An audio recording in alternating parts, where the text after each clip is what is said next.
लोग आज inorganic chemistry का एक नया चैप्टर स्टार्ट कर रहे हैं जिसका नाम है तत्वों के निष्कर्षण एवं सिद्धांत एवं प्रकरण। इसमें पूरे एलिमेंट्स, पीरियोडिक टेबल के साथ साथ अयस्क, खनिज, इस सभी चीजों का हम डिस्कस करेंगे। हम लोगों ने थोड़ा सा पढ़ा था कि भाई धातुएं जो होती हैं दो अवस्थाएं पाई जाती हैं, एक होता है प्रथम अवस्था, एक द्वितीय अवस्था। इसके पहले बताया था एक मुक्त अवस्था में पाई जाती है और एक संयुक्त अवस्था में पाई जाती है, ठीक ना। मुक्त अवस्था में मतलब जो वायुमंडल के कारक से सीधे प्रभावित नहीं होती है या रिएक्शन नहीं करता है, जबकि संयुक्त अवस्था क्या करती है, रिएक्शन करता है। बताए थे जिसे मुक्त अवस्था में क्या AU AG प्लेटिनम बताए थे एग्जाम्पल में, और संयुक्त अवस्था में क्या बताए थे जी, सोडियम, मैग्नीशियम, प्लेटिनम, बहुत सी चीजें हैं जो धातुएं होती हैं वो सब संयुक्त अवस्था में पाई जाती है। मुख्य रूप से बताए थे कि संयुक्त अवस्था और मुक्त अवस्था में जो पाई जाती है कार्बन और क्या होता है, सल्फर होता है, कॉपर और सल्फर होता है, जो मुक्त अवस्था और संयुक्त दोनों अवस्था में पाई जाती है। आज जो है नोट फर्स्ट में लिखना, अयस्क में सबसे अधिक प्रतिशत मात्रा में धातुएं उपस्थित होती हैं। अयस्क में नोट फर्स्ट में लिखिएगा, अयस्क में सबसे अधिक प्रतिशत में धातुएं उपस्थित होती हैं, ठीक है।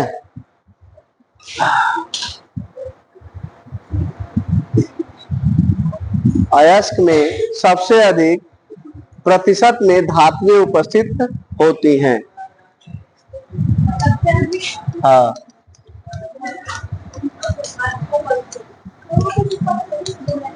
प्रतिशत में धातुएं उपस्थित होती हैं, उपस्थित होती हैं। मेरे प्यारे बच्चों, पहले बात मेरा समझो भाई कि जो अयस्क और ये खनिज है, जो अयस्क और खनिज से अयस्क बना है भाई, प्यूरिफाई किया जाएगा। बाद में जानोगे कि अयस्क का शुद्धिकरण किया जाता है, ठीक है। हम लोग नोट फर्स्ट में पढ़े कि अयस्क में सबसे अधिक परसेंटेज में क्या होती है, धातुएं होती है। दूसरे में लिखो सभी अयस्क, दूसरे लिखो आप सभी अयस्क खनिज हो सकते हैं, सभी अयस्क खनिज हो सकते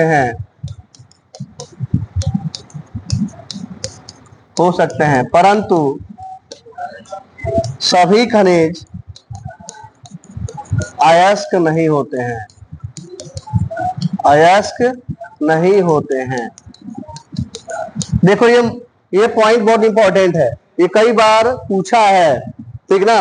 सभी अयस्क खनिज हो सकते हैं, अयस्क जो होते हैं, जितने भी अयस्क होते हैं खनिज हो सकते हैं, लेकिन जो खनिज होते हैं जितने अयस्क नहीं हो सकते हैं। कहीं कहीं ये अपवाद में चला गया है, ठीक है। तो इसको ध्यान में जरूरी है, इसे नोट फर्स्ट और नोट 2 में लिखा दिया हूं मैं।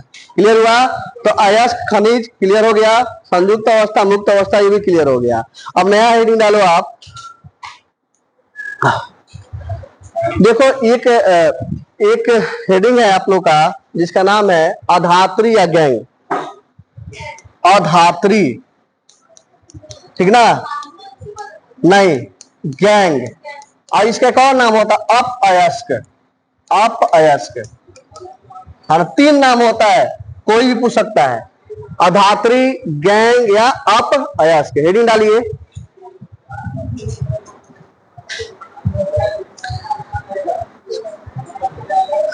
लिखिए अधात्री, अधात्री, गैंग या अयस्क, अप अयस्क। लो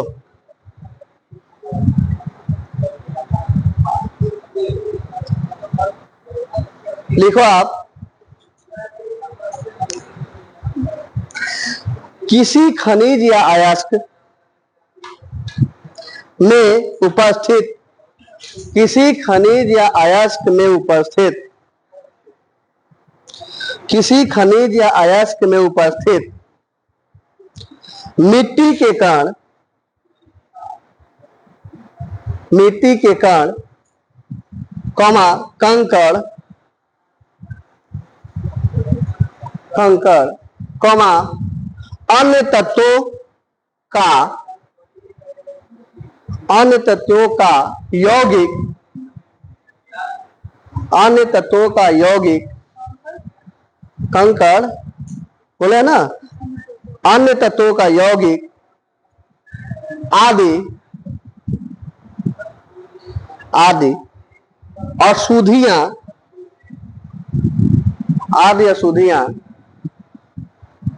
गैंग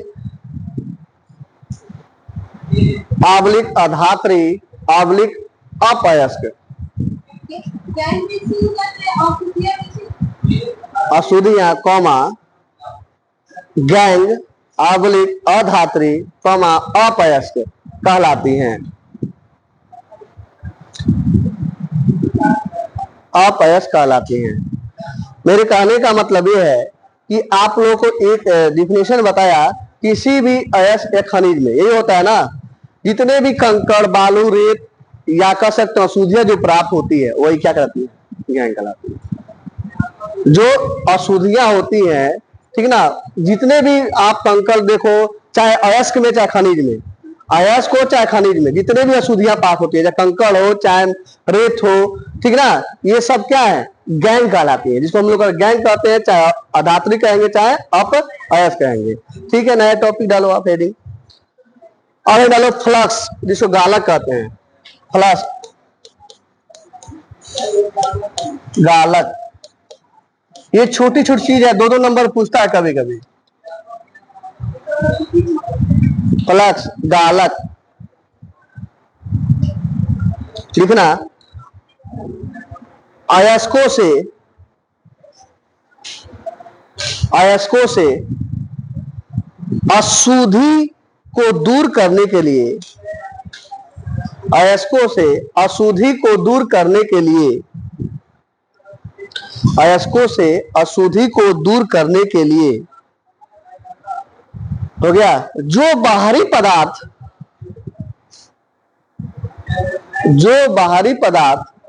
मिलाते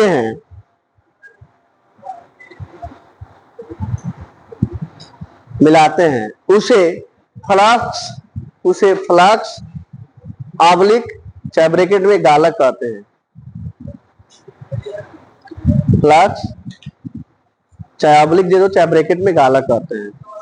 ठीक है, मेरी बात समझ में आ रही है। अब देखो, हमने बोला ना धात्री गैंग अर्थ क्या होता है, किसी भी खनिज अयस्क में जो अशुद्धियां होती हैं, ठीक ना, अशुद्धियां कंकड़ मिट्टी रेत बालू कुछ भी हो सकता है, उसको कहते हैं हम लोग क्या, गैंग अधात्री चाहे अपयस्क। और उसी को दूर करने के लिए, जो अशुद्धियां मिली रहती हैं अयस्क में, उसको दूर करने के लिए बाहर से कोई पदार्थ मिलाया जाता है, उसको क्या कहते हैं, मतलब रिलेशन है ना दोनों का, इससे अशुद्धियां प्राप्त हुई और अशुद्धियों को दूर करने के लिए बाहर से कोई पदार्थ मिला दिया जाए तो क्या कहलाती है, फ्लक्स गालक। क्लियर हो गया। अब एक होता है टॉपिक है धातु मल, जिसको स्लैग कहते हैं। क्या कहते हैं जी, स्लैग, इंग्लिश में स्लैग कहते हैं। लिखा जाए, बात मत क्या करो, धातु मल हेडिंग, जिसको स्लैग कहते हैं। लिखना आप, गैंग और फ्लक्स, ये ऊपर और दोनों, गैंग और फ्लक्स, गैंग और गालक दोनों लिख सकते हो, आपस में मिलकर, गैंग और फ्लक्स आपस में मिलकर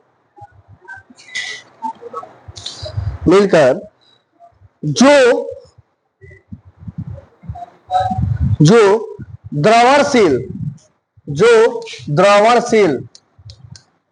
हल्का पदार्थ बनाते हैं, जो द्रवणशील, लिखा हूं मैं, द्रवणशील हल्का पदार्थ बनाते हैं उसे धातुमल कहते हैं। पदार्थ बनाते हैं उसे धातुमल कहते हैं।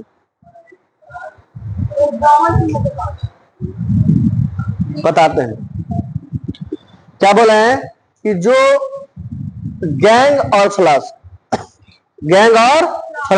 क्या करते हैं, आपस में मिलकर जो द्रवणशील हल्का पदार्थ बनाते हैं। द्रवणशील मतलब हो गया कि लिक्विड फॉर्म में हो गया, मतलब पहले भारी फॉर्म में होता था, उसको हल्का फॉर्म बदल दिया गया, ठीक ना। अभी दोनों मिलता है, मैं बता रहा हूं ना कि ये चीजें ध्यान देना आप। मैं बोला हूं कि ये जो है गैंग और गालक, ये दोनों जो आपस में मिलते हैं, तो क्या बनाते हैं जी, धातु मल बनाते हैं। तो गैंग प्लस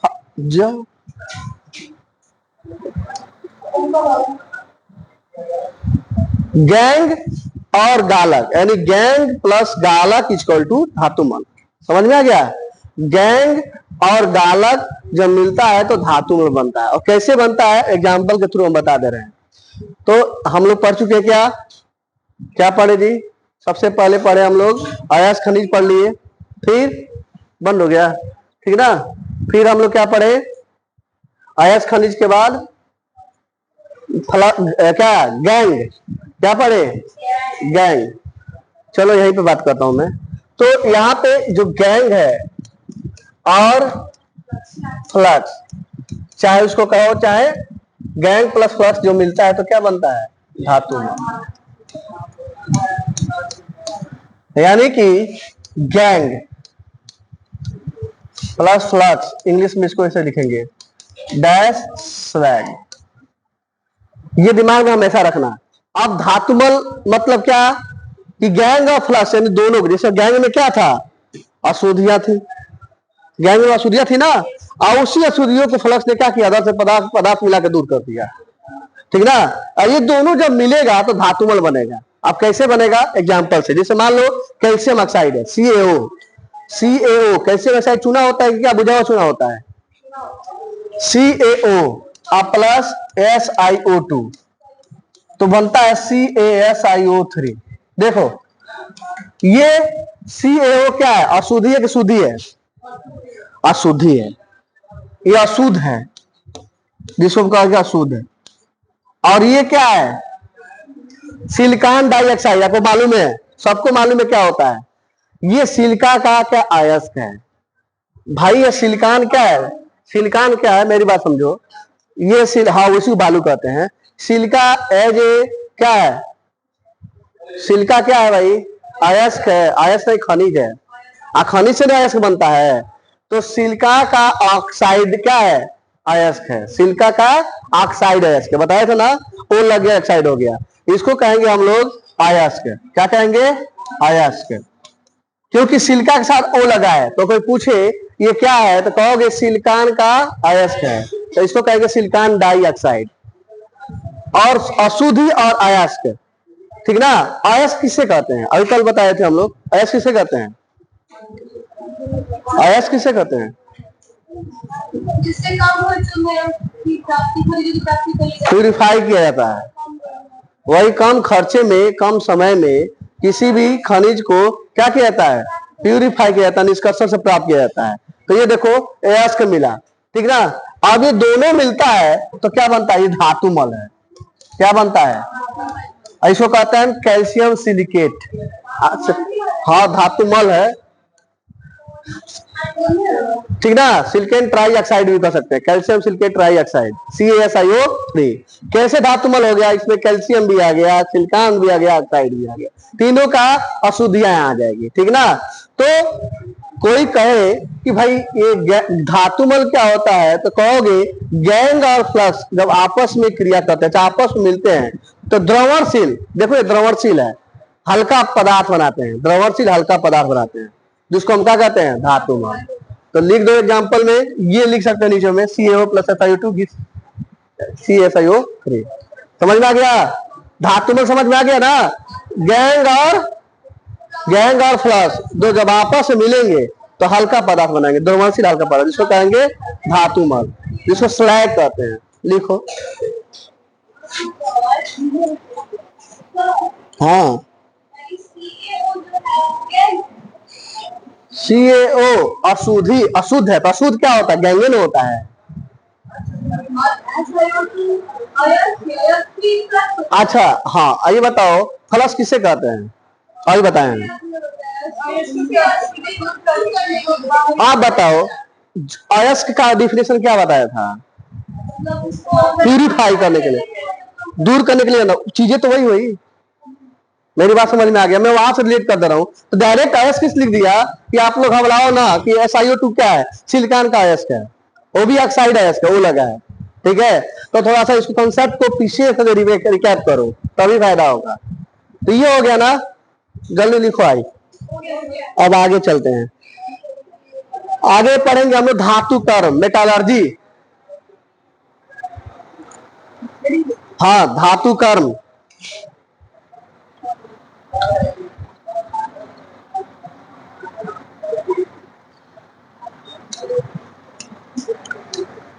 धातु कर्म, ये चैप्टर बहुत आसान है, मजेदार भी है। मेटालर्जी, मेटालर्जी, RGY, मेटालर्जी, ठीक है, मेटालर्जी,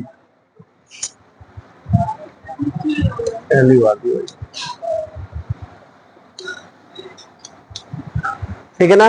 धातु कर्म, अब यही से चालू होता है पूरा डेरिवेशन, धातु कर्म, क्या कि पूरे चैप्टर का निचोड़ यही से है।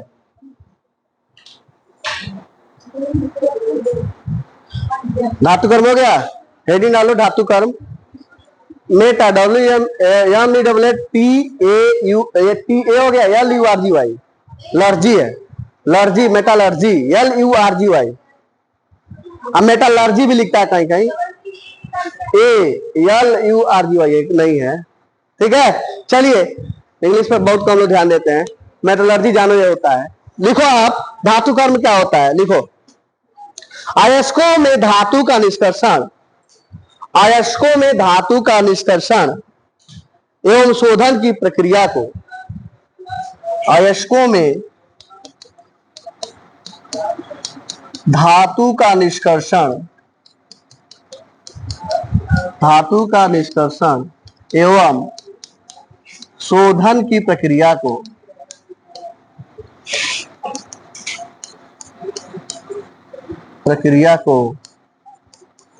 धातु कर्म कहते हैं।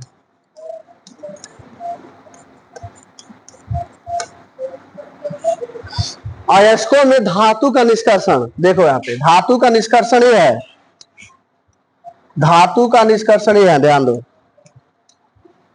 धातु का निष्कर्षण एवं शोधन की प्रक्रिया को। अब यहाँ पे कई प्रोसेस होगा जो क्या का अयस्क के प्यूरिफाई करने का, कैसे अयस्क को बनाया जाता है उसके हो जानेंगे। कोई पूछे धातु कर्म क्या होता है तो कहोगे अयस्कों में धातु का निष्कर्षण, ठीक ना, प्यूरिफिकेशन, क्लासिफिकेशन, बहुत कुछ होता है, एवं शोधन, उसका प्यूरिफाई करना, जो प्रोसेस होती है उसको कहते हैं धातु कर्म।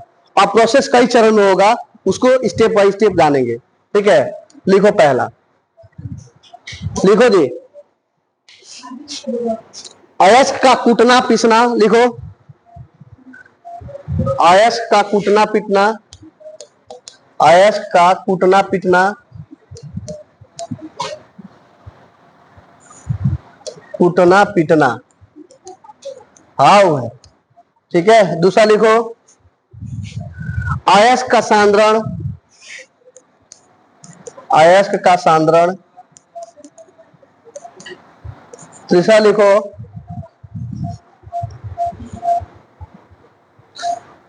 धातु का पृथक्करण और धातु का शोधन, धातु का पृथक्करण और धातु का चौथा है शोधन, धातु का शोधन।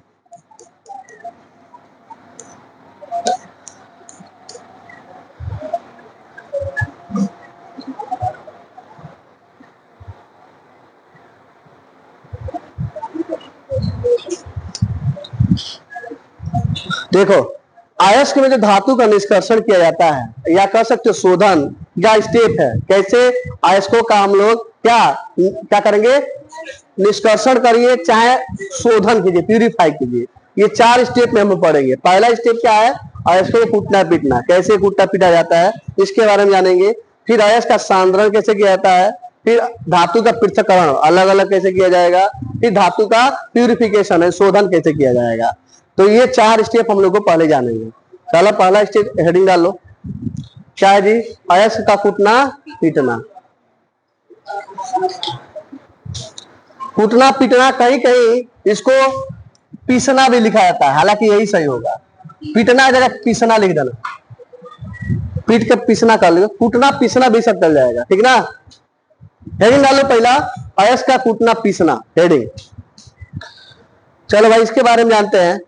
देखो, खानों से प्राप्त, खान समझते हो ना, कोयला खान जो होते हैं सब, तो पहला हेडिंग डालो अयस्क का कूटना पीसना। हाँ लिखो, खानों से प्राप्त खानों से प्राप्त बड़े अयस्क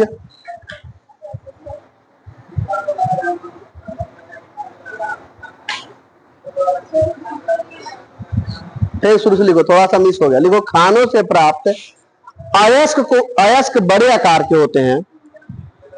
खानों से प्राप्त, थोड़ा सा सीधा कर दो, थोड़ा सा इसको सेंटेंस को सीधा कर दो। खानों से प्राप्त अयस्क बड़े आकार का होता है, अयस्क बड़े आकार का होता है, ठीक ना। इनको क्रेशर नामक, क्रेशर यंत्र है, क्रेशर मशीन है, क्रेशर नामक चक्की की सहायता से, क्रेशर नामक चक्की की सहायता से छोटे छोटे टुकड़ों में तोड़ते हैं। क्रेशर नामक चक्की की सहायता से छोटे छोटे टुकड़ों में तोड़ते हैं, और फिर इसे स्टैंप मिल, ये भी एक मशीनें हैं, फिर इसे स्टैंप मिल लिखा हूं मैं यहाँ पे, फिर इसे स्टैंप मिल, क्योंकि स्टैंप मिल लिखता है लेकिन स्टैंप सही है, स्टैंप मिल की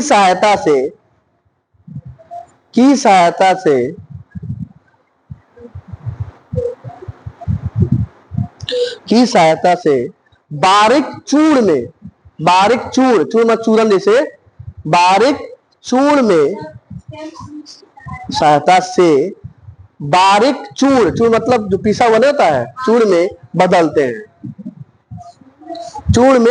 हैं।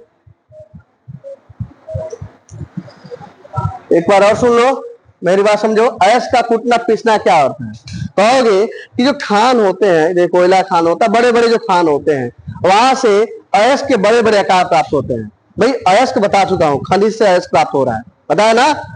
जो बड़े बड़े आकार प्राप्त होते हैं उसको एक क्रेशर नामक क्या मशीन कहो, या क्रेशर नामक यंत्र कहो, या क्रेशर नामक आटा चक्की का मशीन, आटा चक्की जो होता है ना वैसे ही होता है, एक चक्की मशीन होता है जिसमें वो उसको बड़े बड़े अयस्क के आकार को तोड़ा जाता है, छोटे छोटे आकार में तोड़ा जाता है। समझ में आ रहा है मेरी बात? और उसको तोड़कर एक यंत्र होता है, एक मशीन होता है, स्टैंप मिल, ठीक ना। स्टैंप मिल में छोटे छोटे आकार को क्या करेंगे, डाल देंगे, और डाल के एकदम पीस देंगे, आता है जैसे चूर्ण हो जाएगा, चूर्ण में बदल देते हैं, उसको कहते हैं क्या, अयस्क का कूटना पीसना। याद भी हो गया होगा कि भाई खानों से बड़े बड़े आकार का अयस्क प्राप्त होता है, उसको हम लोग क्या करते हैं, क्रेशर नामक एक चक्की मशीन में छोटे छोटे टुकड़ों में तोड़ देते हैं, और छोटे छोटे टुकड़ों को एक यंत्र होता है स्टैंप मिल, उसमें क्या करते हैं, डालते हैं और उसको पीस देते हैं, बारीक पीस कर चूर्ण बना देते हैं, वही होता है अयस्क का कूटना पीसना। ये हो गया, आपको याद हो गया, ठीक है ना। दूसरा हेडिंग डालो, अयस्क का सांद्रण। अयस्क का सांद्रण लिखा जाए,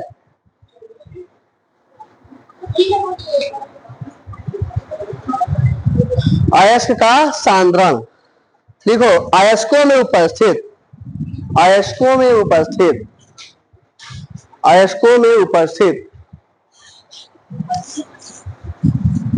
अशुद्धियों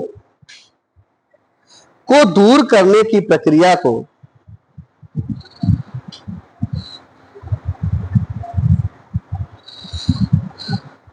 अयस्कों में उपस्थित अशुद्धियों को दूर करने की प्रक्रिया को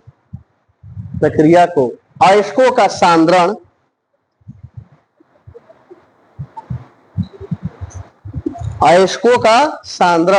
या अयस्कों का प्रसाधन, कभी कभी ये पूछता है,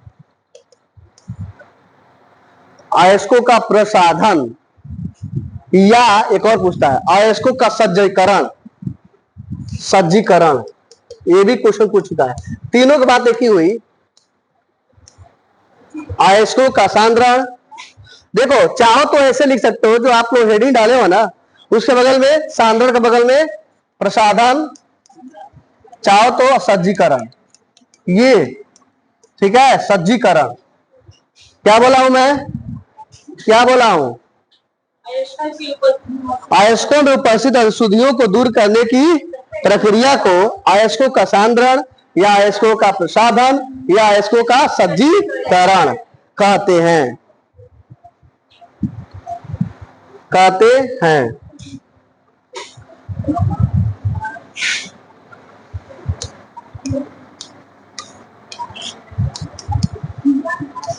इनकी निम्न विधियां होती हैं। हाँ, किसका? अयस्कों का सांद्रण। यही तो इस चैप्टर का रीढ़ की हड्डी है। आप पूरे चैप्टर का रीढ़ की हड्डी यही पढ़ रहे हो। आप सांद्र खाली अयस्क का प्यूरिफाई करेंगे हम लोग, ठीक ना। इनकी निम्न विधियां होती हैं। पहले लिखो हाथ से चुनकर।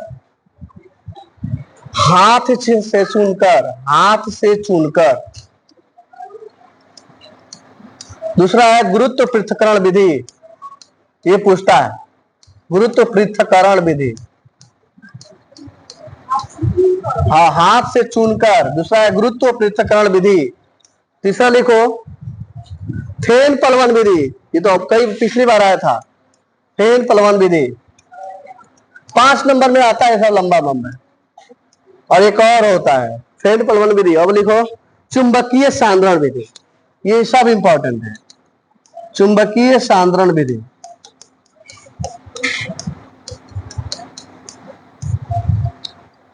ये अयस्कों का सांद्रण ये मुख्य रूप से होता है अखनौत को, लेकिन हम लोग अपने कोर्स के हिसाब से यही पढ़ेंगे, ठीक ना। सिलेबस से थोड़ा सा कट दिया है। यूपी बोर्ड मिलता है, लखनऊ है, यहाँ हटा दिया है। वहां मांड प्रकरण विधि, मांड परिष्करण विधि, बहुत सी विधियां हैं, लेकिन यहाँ 4 ही पढ़ना हम लोग को, ठीक है। तो आप लोग जान जाओ कि भाई जो अयस्क का सांद्रण होता है, अयस्क का सांद्रण जो है कई विधियों से होता है, जिसमें हाथ से चुनकर, गुरुत्व पृथक्करण विधि, फेन पलवन विधि और चुंबकीय सांद्रण विधि। इन्हीं के बारे में हम लोग पहले जानेंगे, ठीक है। तो पहले इसको जानते हुए फिर आगे बढ़ेंगे। जो हम लोग टॉपिक लिखाया था पहले, क्या लिखाया था? पहले लिखाया था अयस्क का कूटना पीसना, अयस्क का सांद्रण। तो कूटना पीटना समझ में आ गया, और अयस्क का सांद्रण भी समझ में आ गया कि अयस्कों में उपस्थित अशुद्धियों को दूर करने के लिए, अयस्क में जितने उपस्थित अशुद्धियां होती है उनको दूर करने के लिए हम लोग अयस्कों का क्या किया जाता है? सांद्रण किया जाता है, ठीक ना।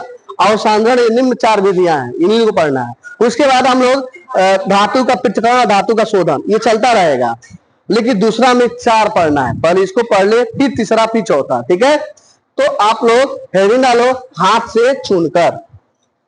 पहला हेडिंग है हाथ से चुनकर। पहला हेडिंग डालो हाथ से चुनकर।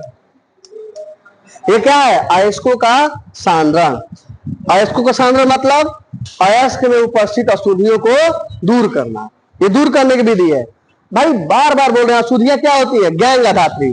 कई बार बता चुका हूं। जितनी अशुद्धियां मिलेगा वो गैंगे अधात्री होगा, जिसको अप अयस्क भी कहते हैं, ठीक ना।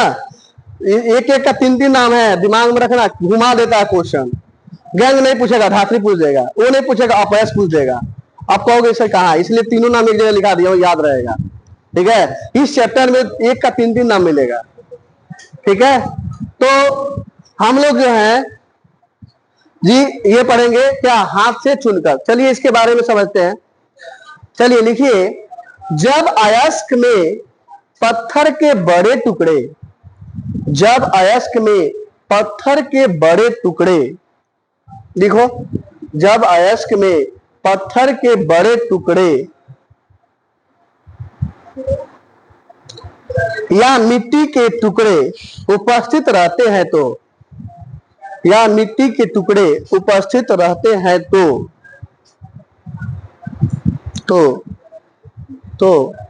इस प्रकार के अशुद्धियों, चाहे इस प्रकार की अशुद्धि लिखना, इस प्रकार की अशुद्धि को, इस प्रकार की अशुद्धि को हाथ से चुनकर अलग कर लिया जाता है। हाथ से चुनकर अलग कर लिया जाता है। हाथ से चुनकर अलग कर लिया जाता है। उसके बाद थ्रेसर मशीन से, थ्रेसर मशीन से अयस्कों को क्रेशर मशीन से अयस्कों को क्रेशर मशीन से अयस्कों को छोटे छोटे छोटे छोटे चूर्ण बनाकर,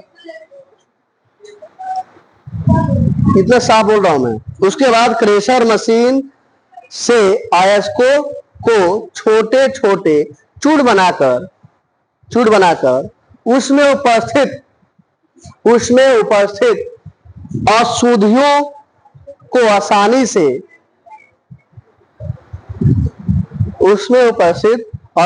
को आसानी से चलनी की सहायता से चाल दिया जाता है। आसानी से चलनी की सहायता से चाल दिया जाता है। क्या हुआ है? नहीं, बंद हो गया क्या जी? चलनी की सहायता से चाल दिया जाता है। देखो, हाथ से चूर्ण का मतलब क्या हुआ? मैं बार बार ही बोला हूं कि अयस्क में उपस्थित जो बड़े बड़े आकार के अयस्क होते हैं, चाहे मिट्टी के बड़े बड़े कण होते हैं, उसको क्या किया जाता है? उसको क्रेशर की सहायता से छोटे छोटे टुकड़ों में तोड़ कर चूर्ण बना लिया जाता है। और जब छोटे छोटा टुकड़ा आ जाता है तो चलनी की सहायता से हम लोग चाल कर अलग कर देते हैं। हो गया, याद हो गया। इसको कहते हैं हाथ से चूर्ण कर। ये क्या हुआ? अयस्कों का सांद्रण का पहला विधि। समझ में आ गया? देखो, ये नहीं कि रटना है, आप खाली एक फ्रेम बना लो माइंड में, ऐसे लिखना है, लिख दो हो जाएगा। ठीक है, दूसरा हेडिंग डाल लो, गुरुत्व पृथक्करण विधि। गुरुत्व पृथक्करण विधि।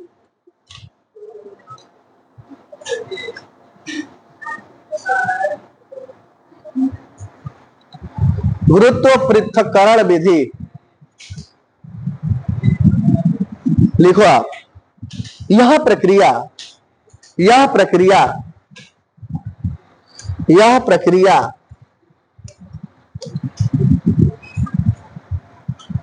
हो गया, वैसे अयस्कों के लिए प्रयुक्त होती है।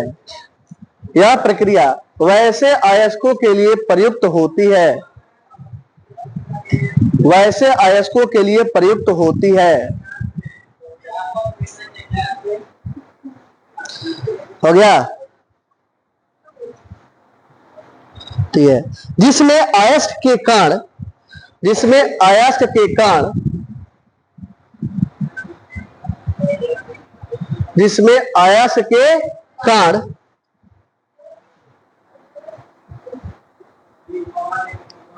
उनमें उपस्थित अशुद्धियों से भारी हो। अयस्क कण उनमें उपस्थित अशुद्धियों से भारी हो।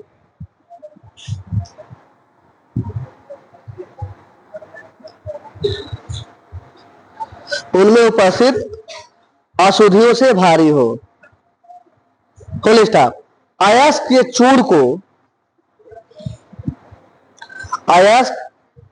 चूर्ण को जल के साथ मिलाकर भारी हो।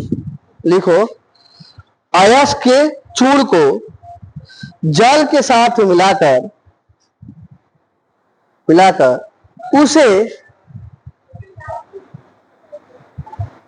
उसे कई मेड़ों वाले टेबुल, जैसे मान लो ऐसा मेड़ होता है ना, टेबुल है, मेड़ है, यो मेड़ है, ठीक ना, कई मेड़ों वाला टेबुल। मेड़ समझते हो ना? मेड़ बना ऐसे, फिर ऐसे बना, कई मेड़ों वाला टेबुल। हाँ, कई मेड़ों वाला टेबुल से प्रवाहित करते हैं। मतलब यहां से प्रवाहित करेंगे, फिर यहां से मेड़ों पर, ठीक है, प्रवाहित करते हैं। प्रवाहित नहीं, प्रवाहित माने बहाते हैं, प्रवाहित करते हैं। हो गया? ऐसा करने से अयस्क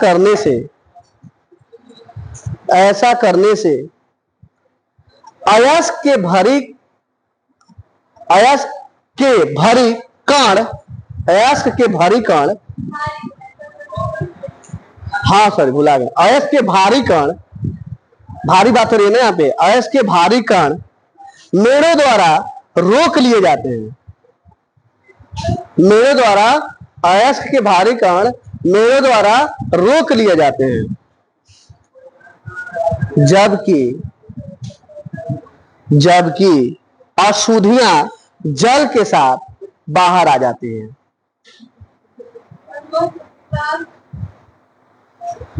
जबकि अशुद्धियां जल के साथ बाहर आ जाती हैं।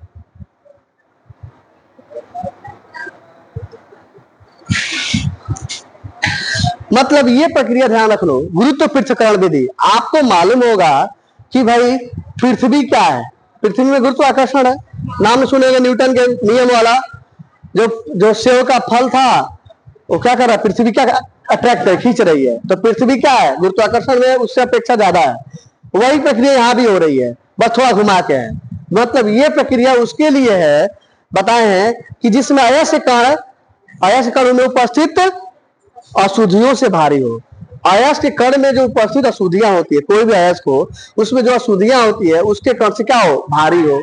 तभी वो भारी क्या हो जाएगा, बैठ जाएगा, और बाकी अशुद्धियां जल के साथ बाहर निकल जाएगा। तो भारी होने से क्या होता है, अयस्क के चूड़ को जल के साथ मिलाकर, मतलब अयस्क के जो चूड़ को जल के साथ मिला जाएगा और मेड़दार ऐसे टेबुल के, मेड़दार टेबुल होता है, इसे प्रोवाइड किया जाएगा। जिससे क्या होता है, जब मेड़ पर आता है यानी कि मोड़ पे आता है, मेड़ समझ रहे हो ना, तो क्या होता है, भारी जो अयस्क होते हैं वो बैठ जाते हैं, रुक जाते हैं, और जो हल्का होते हैं जाहिर सी बात, वो जल के साथ क्या होगा, प्रवाहित हो जाएगा। उसी को कहते हैं गुरुत्व पृथक्करण विधि। इजी में है ना, ये इजी में इसलिए लिखा रहा है, बुक में थोड़ा लेंदी दिया है, बुक में समझो गुरुत्व पृथक्करण क्या होता है। बार बार कह रहे हैं कि अयस्क उपस्थित जो भारी कण होते हैं, मैं अयस्क उपस्थित अशुद्धियों से भारी कण होना चाहिए, अशुद्धियों से भारी होनी चाहिए, जो अशुद्धियां होती हैं उससे भी भारी होनी चाहिए। ताकि क्या होता है, जब इसके जल के साथ जब प्रवाहित कर दिया जाता है और एक मेड़नुमा टेबल पे प्रवाहित किया जाएगा। मेड़नुमा जरूरी नहीं है यही बनेगा, मेड़नुमा होना चाहिए, में होना चाहिए चारों तरफ। माने यहाँ जाए तो फिर यहाँ पे क्या होता है, भारी रुक जाए। हाँ, भारी जैसे यहाँ से प्रवाहित किया जा रहा ना, तो यहाँ पे घूमे तो भारी रुक जाए, और जो हल्का होगा वो बह जाएगा पानी के साथ। समझ में आ रहा है ना। तो भारी अशुद्धियां, जो भारी कण है इसका अशुद्धियां रुक जाएगी, और जल के साथ जो उसके हल्का होगा वो क्या होगा, बह जाएगा। उसी को कहते हैं गुरुत्व पृथक्करण। हाँ देखिए, एकदम बुद्धि लगाई हो, सही लगाई है। वही जो खेत में पानी नहीं होते हैं कि जो मेड़ लगा देते हैं, अब भारी रुक जाता है, पानी बह जाता है, होता है ना, सेम वही प्रोसेस है। अरे भाई होता है, थोड़ा बहुत होता है, ऐसा नहीं है। अब पता नहीं, खेत में हम नहीं गए आज तक। चलिए हो गया, क्लियर हुआ। एक बार खेत में गए तो हाथे काट लिए थे, दूसरी बार गए तो गोड़ काट लिए। एक बार बड़ा खुश हुए थे, 2011-12 की बात है, 12 में है ना। तो बड़ा खुश से, नया नया था आदमी, अरे जाएगा आदमी जाएगा, छोटा था आदमी, गया आदमी काटने तो हाथे काट लिया। दूसरी बार कहा तो ऐसे नहीं होता, सब लोग काटता नीचे से, तो हम ऊपर काटे, ये काट लिए। और आज तक नहीं गए, जाने जोड़ते भी नहीं है। कौन अब खेती करेगा आने वाले समय में, जब फ्यूचर आएगा, जो आज के बच्चे थोड़ा बहुत तो कर लेते हैं, आने वाला 20 साल 30 साल कौन खेत में ले जाएगा लड़का, सब स्टैंडर्ड हो गया है। अरे यही तो समस्या है, हम बता रहे क्या होगा आने वाले 20-30 साल में, मतलब 2047 के आसपास भारत विकसित राष्ट्र हो जाएगा ना। विकसित राष्ट्र में यह नियम बनाया जा रहा है कि जितने भी भारत के किसान के खेत हैं उसको लीज पर लिया जाएगा। लीज पर पैसा देगा गवर्नमेंट, भाई खेती करे उससे ज्यादा पैसा मिल जाएगा। आपका खेत रहेगा, आप ही का रहेगा, पैसा सरकार देगा, पर महीना दे चाहे सालाना दे सीधे। और वो क्या करेगा, ये विकसित राष्ट्र का संकल्पना है, ये मोदी जी का। फिर क्या करेगा, उसको मशीन के द्वारा अपना क्या करेगा, फसल उगाएगा, आदमी जोते नहीं पड़ेगी, सब टोटल मशीन के द्वारा होगा। आपको पैसा मिलता रहेगा, आपका जमीन होगा। क्योंकि आने वाले फ्यूचर जो है नहीं जाएगा खेत में, कौन जाएगा, नहीं जाने वाला, अभी नहीं जा रहा तो उस समय कौन जाएगा। जो बूढ़े लोग थे, दादा परदादा गए हैं, बाबूजी ले गए हैं, इसके बाद देखो तो खेत में जाएगा, धान नहीं काट पाएगा, ना बोआ पाएगा, मालूम नहीं यूरिया कब डाला जाता है, कब धान की खेती होती है, कब गेहूं खेती होती है, नहीं मालूम है। आज के बच्चे जो देखो, आज जितने प्राइवेट स्कूल चाहे कहीं पढ़ रहे हैं, इंग्लिश मीडियम स्कूल में जो भी है, दिन भर स्कूल से बस से दौड़ेंगे, शाम को आते आते ट्यूशन में लग जाएंगे, ट्यूशन वाला आ जाएगा पढ़ाने, और उसके बाद बर्गर चाउमीन खा के मोटा हो जा रहा है, उठ नहीं पा रहा है, बहुत समस्या है कि नहीं। तो क्या हो जाएगा है, चलिए नेक्स्ट टॉपिक लिखिए, फेन पलवन विधि। आज खत्म कर दो इसको। फेन पलवन विधि, फेन पलावन विधि लिखता है, पलवन भी होता है। पलवन का नियम पढ़े हो फिजिक्स में, तैरने का नियम, तो यहाँ नहीं है, दूसरा चीज है। फेन मैंने कहा गाज, गाज समझते हो? नहीं कहता फेना गया, मतलब वो साबुन फेना जाता है ना, वही मानो। चलो लिखो जी, यह विधि वैसे धातुओं के लिए प्रयुक्त होती है। यह विधि वैसी धातुओं के लिए प्रयुक्त होती है, वैसी धातुओं के लिए प्रयुक्त होती हैं जिनके अयस्क के कण, जिनके अयस्क के कण, जिनके अयस्क के कण, कण हो गया, तेल द्वारा, तेल ऑयल, तेल, हाँ तेल द्वारा अशुद्धियां, यह विधि वैसी धातुओं के लिए प्रयुक्त होती है जिसके चाहे जिनके अयस्क के कण तेल द्वारा और अशुद्धियां जल द्वारा भीग जाती है, और अशुद्धियां जल द्वारा भीग जाती हैं, भीग जाती हैं, भीग जाती हैं। ध्यान दो, यार क्वेश्चन पूछता है कौन जल द्वारा भीगता है, कौन तेल द्वारा, ठीक ना, ध्यान रखना। अयस्क जो होते हैं वो तेल द्वारा और उसकी अशुद्धियां जल द्वारा। लिखना अयस्क को, इसी में लिखना अयस्क को, अयस्क को खूब पीसकर, खूब पीसकर, अयस्क को खूब पीसकर यानी चूर्ण बनाकर, पीसकर पाइन का तेल, पाइन का तेल होता है, हम देखे नहीं है, होता है पाइन का तेल, पाइन, पाइन का तेल, ये अयस्क का अशुद्धि में काम आता है। पाइन कैस्ट्रॉल तेल होता है, इसे करके होता है पाइन का तेल। लिखो मिले हुए, पाइन का तेल मिले हुए, पाइन का तेल मिले हुए पानी के साथ, पानी के साथ मिले हुए, मिले हुए पानी के साथ हवा के झोंकों से, हवा के झोंकों से झाग पैदा करते हैं। हाँ हाँ, हवा का झोंका मार जाएगा ना तो दोनों मिलकर झाग उत्पन्न होता है, झाग उत्पन्न करते हैं, झाग पैदा करते हैं, खड़ी पाई, झाग पैदा करते हैं। अयस्क झाग के साथ ऊपर आ जाते हैं, अयस्क झाग के साथ ऊपर आ जाते हैं, अयस्क झाग के साथ ऊपर आ जाते हैं, तथा तथा अशुद्धि नीचे बैठ जाती है, अशुद्धि नीचे बैठ जाती है।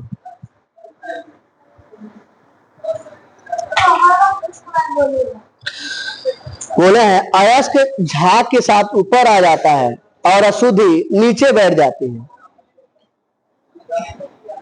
हो गया, झाग और अयस्क के मिश्रण को बाहर निकाल लेते हैं, झाग और अयस्क के मिश्रण को बाहर निकाल देते हैं, झाग और अयस्क के मिश्रण को बाहर निकाल लेते हैं, बाहर निकाल देते हैं, बाहर निकाल देते हैं। एवं एवं बाहर निकाल देते हैं, एवं झाग को जल्दी समाप्त करने के लिए, जल्दी समाप्त करने के लिए, झाग को जल्दी समाप्त करने के लिए उनमें थोड़ी अम्ल की मात्रा डाल देते हैं,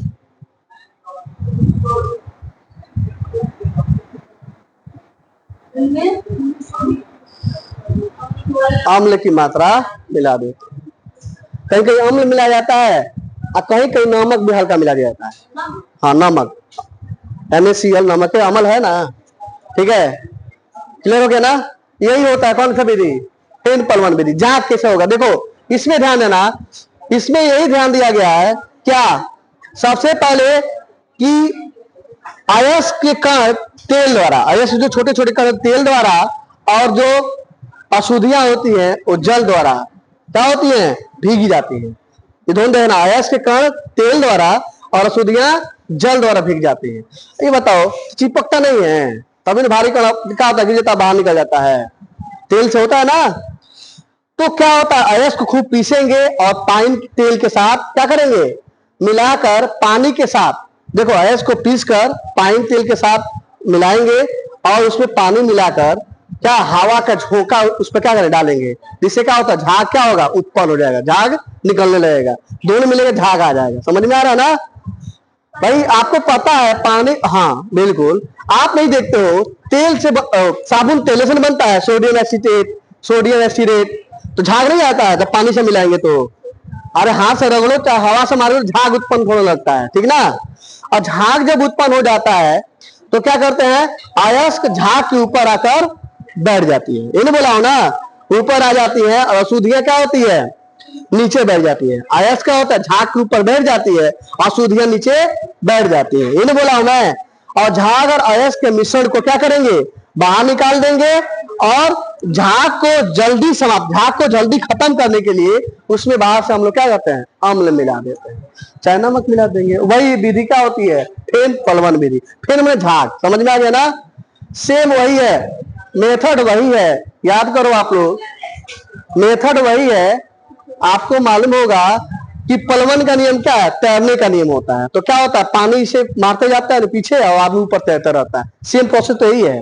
तेल और पानी, तेल और पानी के मिश्रण है ना यहाँ पे, और तेल जो होता है वो क्या होता है, इसके कण मिले होते हैं, और पानी में क्या होता है, अशुद्धियां होती है। अब दोनों आपस मिलता है, बाद में झाग को समाप्त करने के लिए अम्ल मिला जाता है,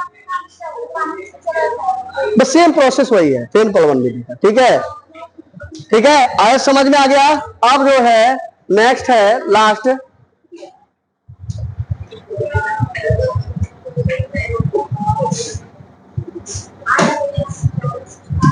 लास्ट है चुंबकीय सांद्रण विधि। चुंबकीय सांद्रण विधि लिखा जाए, थोड़ा सा है लिख लो, चुंबकीय सांद्रण विधि, चाहे चुंबकीय पृथक्करण सांद्रण विधि, चुंबकीय सांद्रण विधि या चुंबकीय सांद्रण पृथक्करण विधि, ऐसा भी लिख सकते हो, पृथक्करण विधि। अच्छा, पृथक्करण बार बार क्यों लिख रहा हूं, क्योंकि यहां बार बार देखोगे अलग कर रहे हैं ना, इसलिए पृथक्करण लिखा जाता है। देखिए चैप्टर बहुत आसान है, बस अयस्क को याद करना है, एक चार्ट बताएंगे, वैसे ग्रुप में डाले हम, उसको फिर समझाएंगे हम चार्ट, ठीक है। अयस्क कौन कौन, अयस्क का किसका, कौन कौन खनिज का कौन कौन अयस्क होता है, हेडिंग डाल लो, लिखो लिखो आप, यह विधि वैसे अयस्कों के लिए, यह विधि वैसे अयस्कों के लिए, वैसे अयस्कों के लिए होती हैं, यह विधि वैसे अयस्कों के लिए होती है जिसमें जिसमें जिसमें अयस्क या जिसमें अयस्क या अशुद्धि में से, अयस्क या अशुद्धि में से, अयस्क या अशुद्धि में से, हाँ यह विधि वैसे अयस्कों के लिए होती है जिसमें अयस्क या अशुद्धि में से एक पदार्थ, अयस्क या अशुद्धि में से एक पदार्थ चुंबकीय हो, अयस्क या अशुद्धि में से एक पदार्थ, दोनों में से एक पदार्थ क्या हो, चुंबकीय हो, जिसमें चुंबक का गुण हो, ठीक है ना, चुंबकीय हो, हो गया, चुंबकीय हो। अयस्क और अशुद्धि को, अयस्क और अशुद्धि को, अयस्क और अशुद्धि को महीन चूर्ण पीसकर, महीन चूर्ण पीसकर मिश्रण को, महीन चूर्ण पीसकर मिश्रण को चुंबकीय बेल्ट पर, चुंबकीय बेल्ट, बेल्ट मतलब चुंबकीय बेल्ट पर, चुंबक का एक बड़ा सा बेल्ट होगा, चुंबकीय बेल्ट पर रख देते हैं। चुंबकीय बेल्ट पर रख देते हैं। मिश्रण को चुंबकीय बेल्ट पर रख देते हैं और